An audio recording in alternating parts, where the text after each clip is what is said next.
Assalamualaikum warahmatullahi wabarakatuh. Saya Hizbul Lutfi Asyarofi SMH, dosen tetap Universitas Islam Malang. Berdasarkan SK Yayasan nomor 232 garing Kep 07 garing Y.01 garing angka Romawi 10 garing 2019 terhitung mulai tanggal 1 November 2019 dengan jabatan fungsional saat ini adalah lektor. Dalam mengajar, saya sesuai dengan bidang keahlian saya, sesuai dengan SK Lektor terhitung mulai tanggal 1 Mei 2024, yaitu hukum acara pidana, hukum pidana khusus, dan pidana anak. Dalam proses pembelajaran, saya menggunakan metode DIA, Delivery, Interaktif, dan Assessment. Dalam delivery, saya menyampaikan materi secara langsung dengan menggunakan PPT atau metode dengan lainnya. Dalam interaktif, saya melibatkan mahasiswa dengan diskusi, presentasi, dan tanya jawab. Dalam asesmen, saya memberikan tugas terstruktur seperti jurnal, tugas bedah kasus, dengan tujuan implementasi teori beberapa pendapat ahli dan perbandingan KUHAP dan RKUHAP yang saat ini dibahas. Selanjutnya, dalam sistem penilaian ada beberapa indikator. Yang pertama, absensi kehadiran 10%, tugas 20%, dan UTS 30%, serta UAS 40%. Adapun capaian pembelajaran mata kuliah hukum acara pidana, pertama, mahasiswa diharapkan mampu menjelaskan definisi hukum acara pidana serta kaitannya dengan RKUHAP yang saat ini dibahas, serta menjelaskan pengertian penyelidikan, penyidikan, yang juga di dalamnya dijelaskan mekanisme penetapan tersangka, penahanan, penggeledahan, dan penyitaan, serta berkaitan dengan proses pelimpahan berkas perkara kepada JPU, serta proses pelimpahan perkara dari JPU ke pengadilan untuk disidangkan. Adapun dalam pembelajaran hukum acara pidana, saya menggunakan beberapa referensi seperti KUHAP, RKUHAP, beberapa buku, jurnal, serta referensi lainnya yang berkaitan dengan hukum acara pidana. Berikut adalah video pembelajaran di kelas hukum acara pidana. Terima kasih banyak. Wassalamualaikum warahmatullahi wabarakatuh. Assalamualaikum warahmatullahi wabarakatuh. Waalaikumsalam warahmatullahi wabarakatuh. Selamat siang. Sebelum kita mulai perkuliahan, marilah kita doa sesuai dengan kepercayaan masing-masing. Berdoa mulai. Bismillahirrahmanirrahim. Allahumma sholli ala sayyidina Muhammad wa ala ali sayyidina Muhammad walhamdulillahi rabbil alamin. Allahumma akhrijna min dhulumatil wahmi wa akrimna binuril fahmi waftah lana abwabal ilmi wa zayyinna bil akhlaqil hasani. Rabbi zidni ilman nafi'a wa rizqan wasi'a halalan thayyiban mubarakan waj'alna min ibadikas sholihin bi rahmatika ya arhamar rahimin. Sallallahu ala sayyidina Muhammad wa ala ali sayyidina Muhammad walhamdulillahi rabbil alamin. Oke, terima kasih.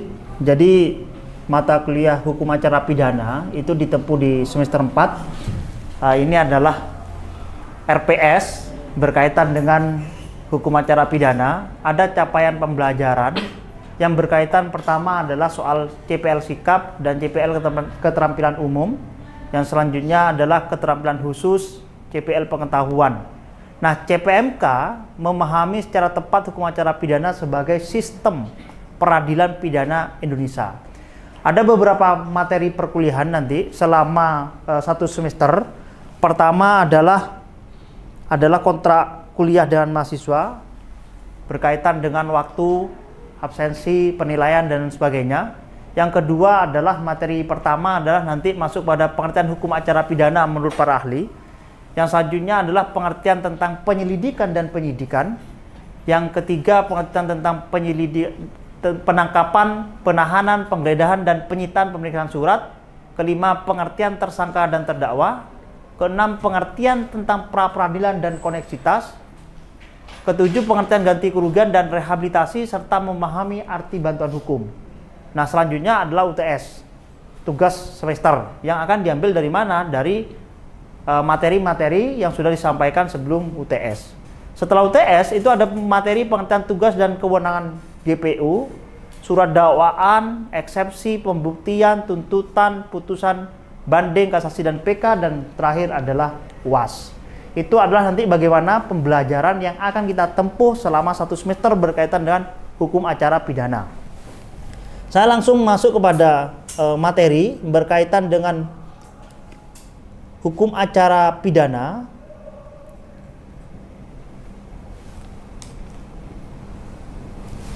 Hukum acara pidana. Ada beberapa pengertian sebenarnya berkaitan dengan hukum acara pidana. Pertama adalah saya ambil contoh pendapatnya Simon. Simon mengatakan bahwa hukum acara pidana mengatur bila mana negara dengan alat kelengkapannya itu mempergunakan haknya untuk memidana. Jadi hukum acara pidana itu adalah sistem atau tata cara yang mengatur berkaitan dengan apa? Dengan melaksanakan hukum material. Jadi Mulyatno mengartikan hukum yang mengatur tata cara melaksanakan hukum material, hukum pidana, dan hukum formil. Artinya begini, bahwa hukum pidana ini adalah proses rangkaian yang berkaitan dengan apa? Dengan tata cara. Kaitannya dengan apa? Dengan hukum pidana.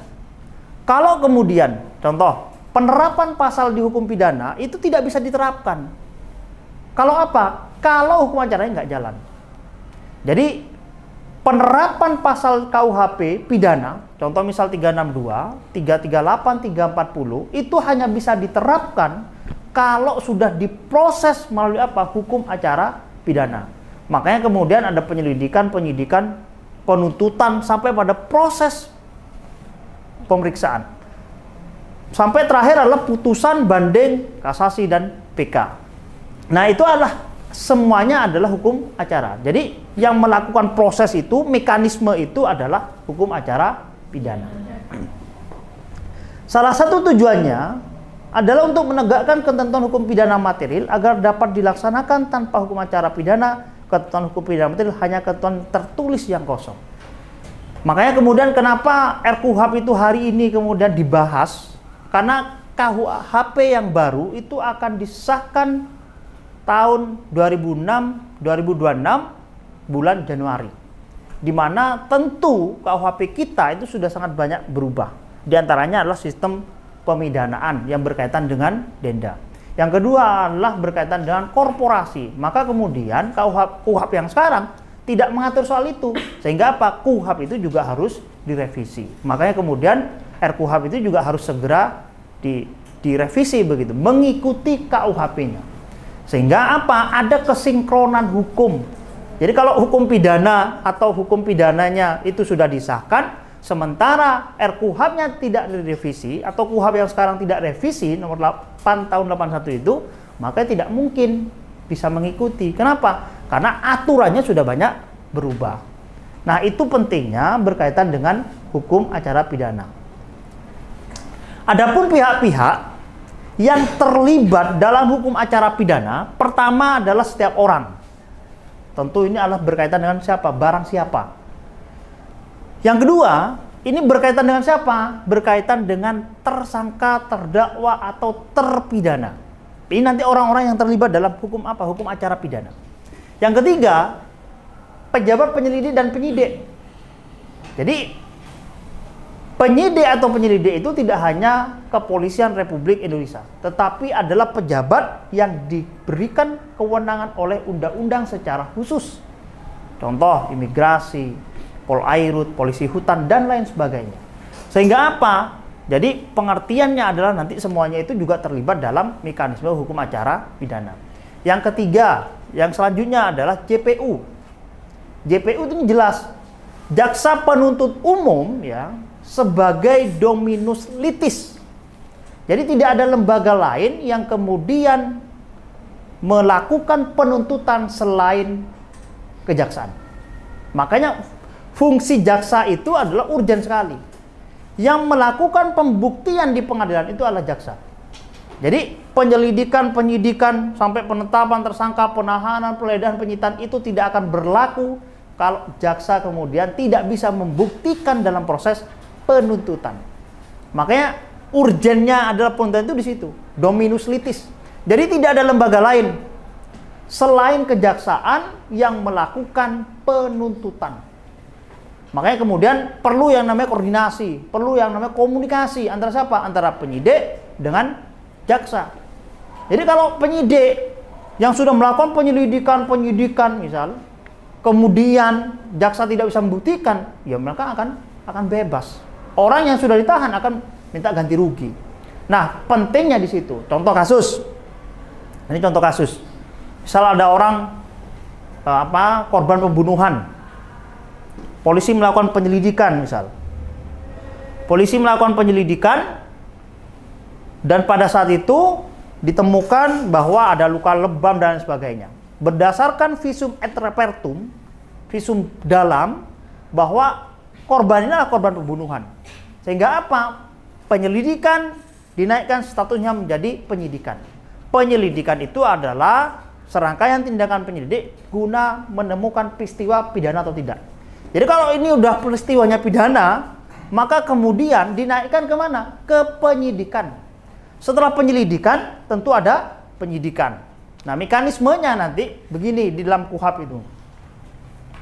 Ada penyelidikan. Ini adalah proses awal.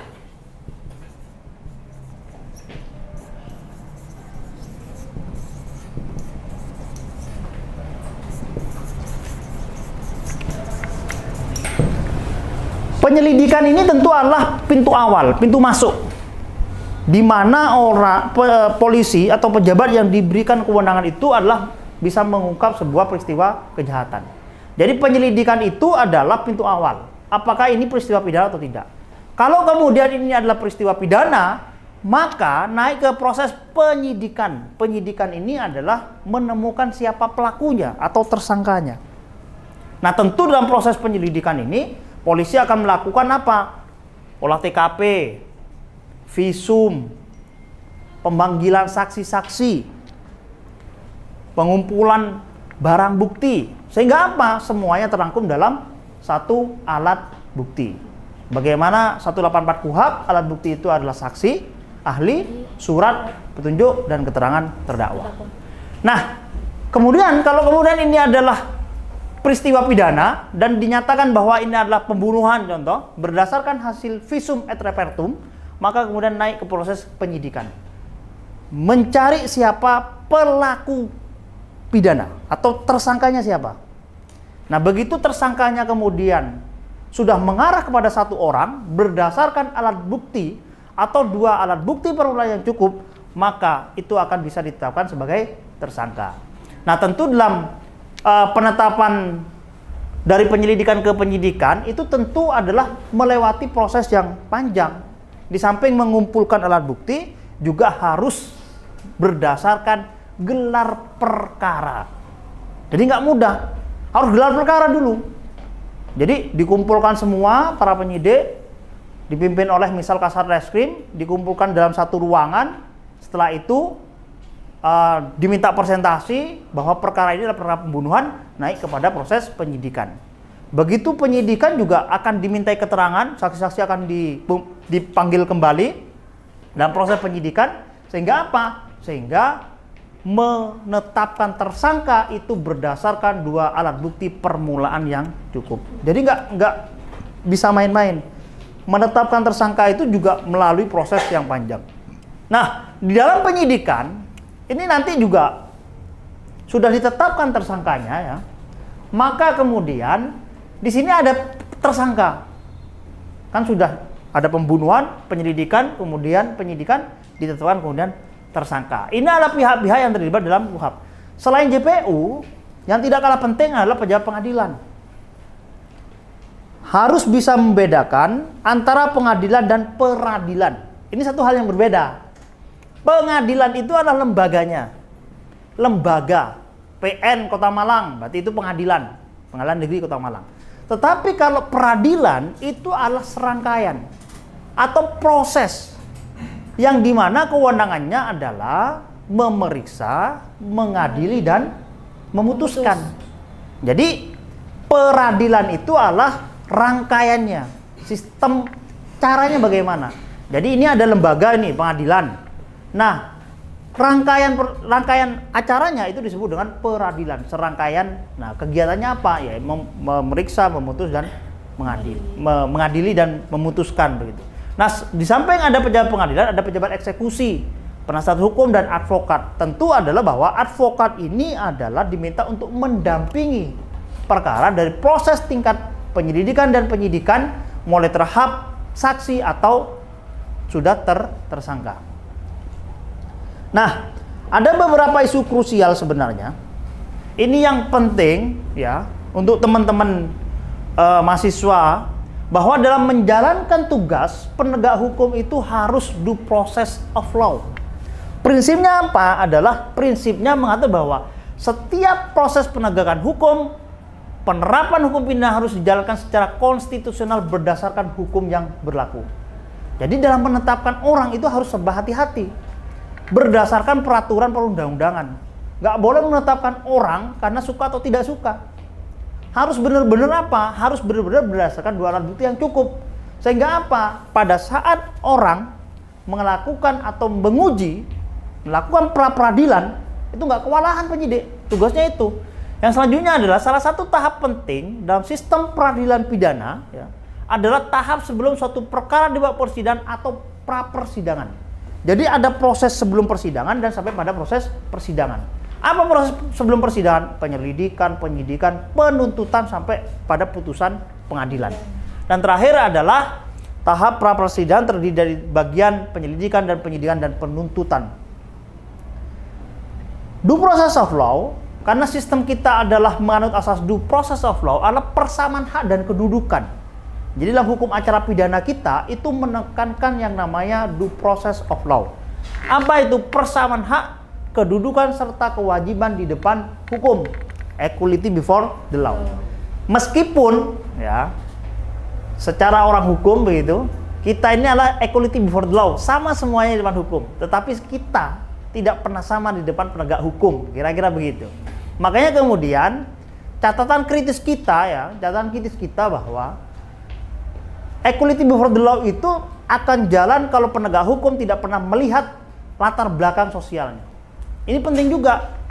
Kenapa? Karena berbagai kasus hari ini begitu. Kalau itu adalah perkara-perkara yang urgent, perkara-perkara no viral no justice begitu, atau bukan perkara-perkaranya pejabat dan sebagainya, itu lambat begitu. Prosesnya lambat begitu. Nah, ini juga kritikan begitu. Sehingga apa? Dalam due process of law itu harus ada persamaan hak, kedudukan, serta kewajiban di depan hukum. Yang kedua, ada presumption of innocence. Jadi asasnya adalah bahwa orang yang kemudian dibawa ke kantor polisi itu tidak serta-merta kemudian dianggap orang yang bersalah. Jadi paradigma dulu,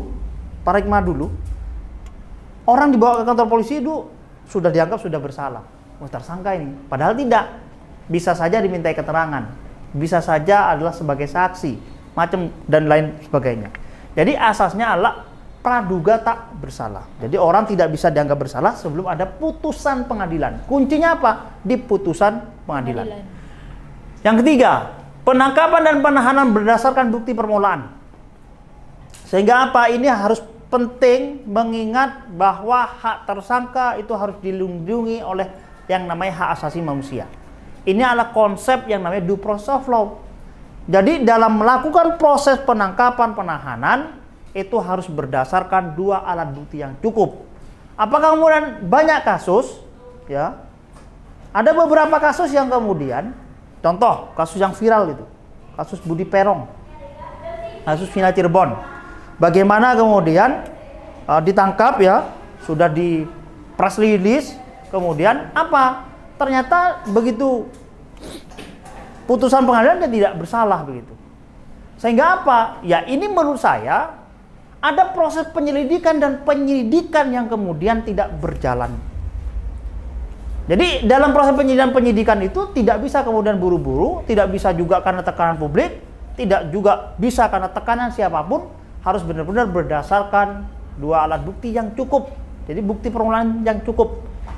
Yang selanjutnya ada hak menyiapkan pembelaan. Jadi saksi, tersangka yang kemudian diproses dalam pengadilan itu punya hak untuk menyiapkan pembelaan. Nah, ini di posisinya adalah posisi advokat, lawyer. Nah, hari ini kita bisa melihat bagaimana ada beberapa kasus begitu. Orang dibawa ke kantor polisi pulangnya meninggal. Banyak kasus begitu. Sehingga apa? Fakta di lapangan kita masih bisa melihat dalam era hukum acara pidana modern hari ini masih saja tangkap dulu, peras pengakuannya, semua halal untuk mendapatkan pengakuan. Nah, ini yang membuat apa? Sistem hukum acara pidana rusak. Nah, hal-hal begini harus sudah ditinggalkan. Kenapa? Hukum acara pidana kita itu sudah lebih kepada rehabilitatif. Lebih kepada siapa? Lebih kepada restoratif. Lebih kepada pemulihan korban. Nah, makanya kemudian restoratif justice dalam RKUHP itu diatur dalam proses penyelidikan. Bukan tadi penyidikan, tapi juga di proses penyelidikan. Nah, ini adalah kewenangan-kewenangan yang menurut saya harus diawasi berkaitan dengan apa? Penerimaan laporan, penyelidikan, pengumpulan keterangan awal, penyidikan, penangkapan, penahanan, penggeledahan, penyitaan, dan penghentian penyerahan atau penyerahan perkara ke kejaksaan. Ini adalah alur bagaimana cara. Jadi teman-teman nanti kalau jadi jaksa, jadi hakim, atau jadi polisi setelah pasca S1, itu harus benar-benar berdasarkan hukum acara pidana.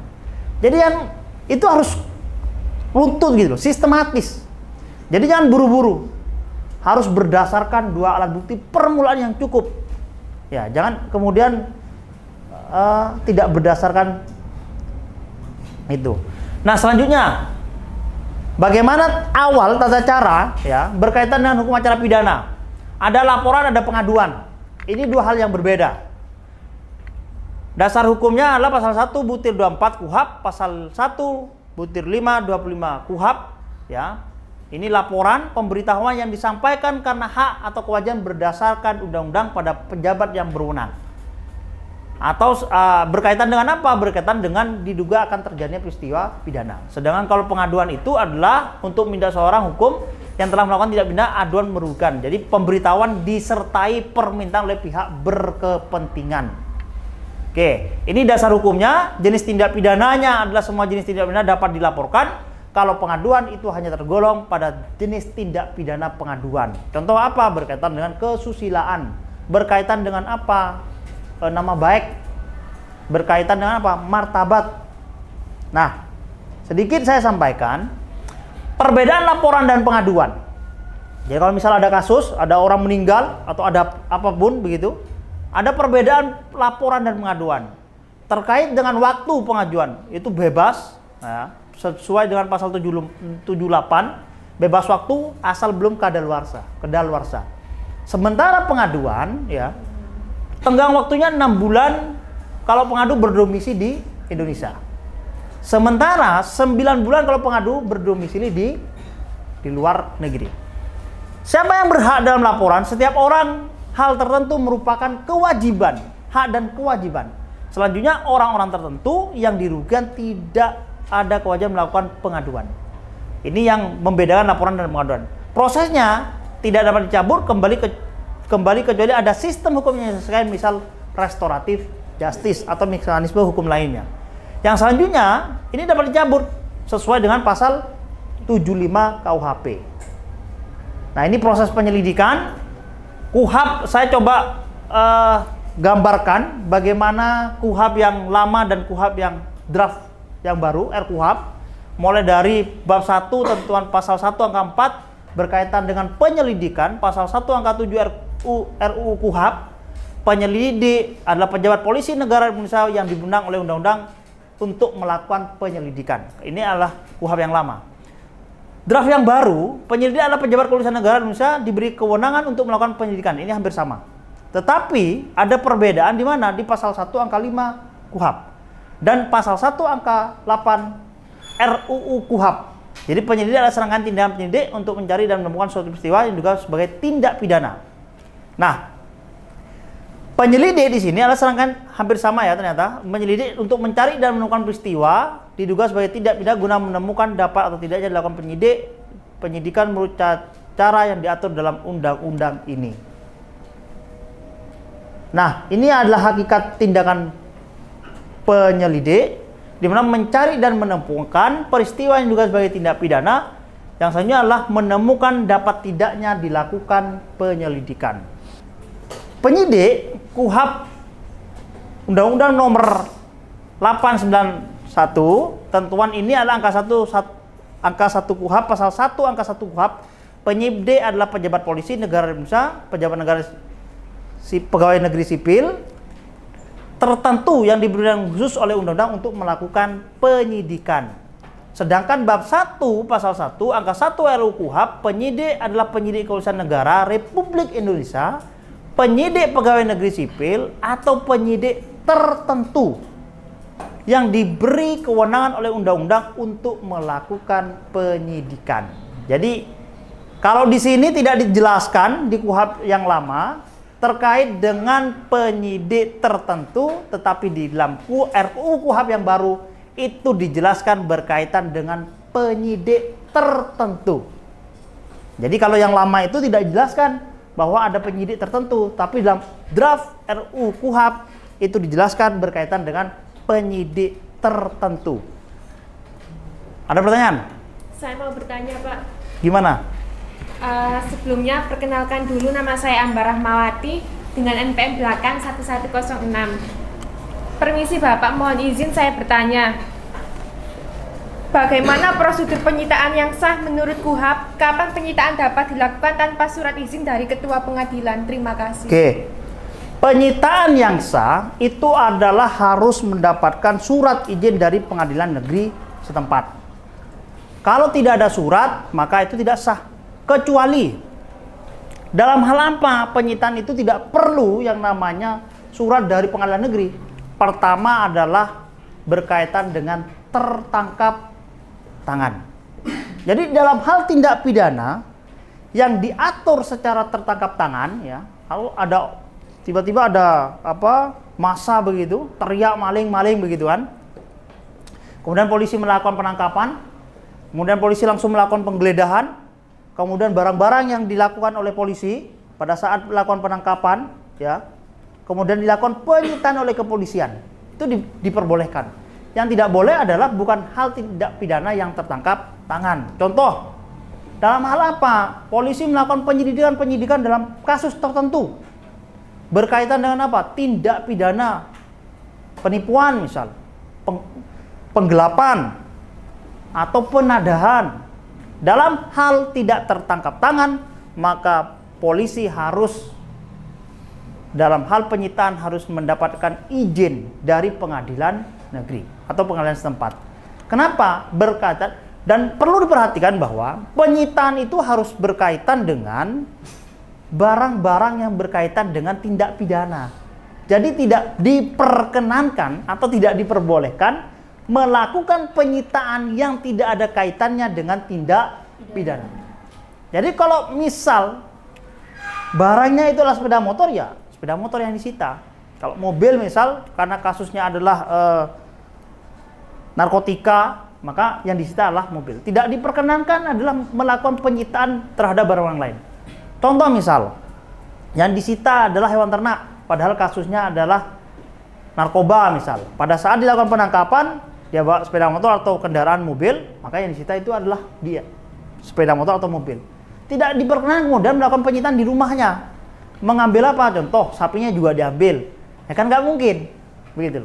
Jadi kaitannya apa dengan penyitaan itu? Kaitannya dengan adanya tindak pidana. Jadi ada korelasi kaitannya pidana dengan barang sitaan, begitu.